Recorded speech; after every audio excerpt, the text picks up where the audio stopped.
Valentine's ୱିକ୍ର ତୃତୀୟ ଦିନକୁ chocolate ଦିବସ ଭାବେ ପାଳନ କରାଯାଉଛି। ଚକୋଲେଟ୍ ଆଦାନ ପ୍ରଦାନ କରି ସମ୍ପର୍କକୁ ମଜବୁତ କରିବା ଏହି ଦିନର ଉଦ୍ଦେଶ୍ୟ। କିନ୍ତୁ ଆପଣ ଜାଣିଛନ୍ତି କି ଭଗବାନଙ୍କୁ ମଧ୍ୟ ଚକୋଲେଟ୍ ଖାଇବାକୁ ଭଲ ଲାଗେ।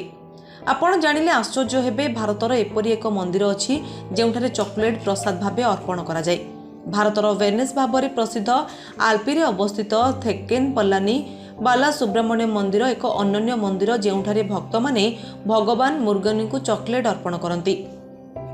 ପୂଜା ପରେ ସେହି ଚକୋଲେଟ୍ ଗୁଡ଼ିକୁ ଭକ୍ତମାନେ ପ୍ରସାଦ ଭାବରେ ଗ୍ରହଣ କରନ୍ତି।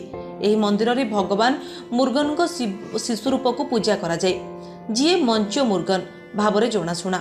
ହିନ୍ଦୁ ଶାସ୍ତ୍ର ଅନୁସାରେ ମୁର୍ଗନଙ୍କୁ ସୁବ୍ରମଣ୍ୟମ ଏବଂ କାର୍ତ୍ତିକେୟ ନାମରେ ମଧ୍ୟ ଜଣାଶୁଣା। ସେ ଭଗବାନ ଶିବ ଏବଂ ଦେବୀ ପାର୍ବତୀଙ୍କ ପୁତ୍ର।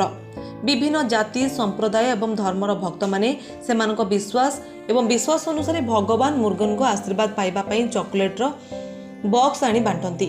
ସ୍ଥାନୀୟ ବାସିନ୍ଦାଙ୍କ ଅନୁଯାୟୀ ପୂର୍ବରୁ କେବଳ ପିଲାମାନେ ଚକୋଲେଟ୍ ଦେଉଥିଲେ, କିନ୍ତୁ ଏବେ ସମସ୍ତ ବୟସ୍କ ବର୍ଗର ଲୋକମାନେ ମଧ୍ୟ ଏହି ପରମ୍ପରାକୁ ମାନି ଆସୁଛନ୍ତି।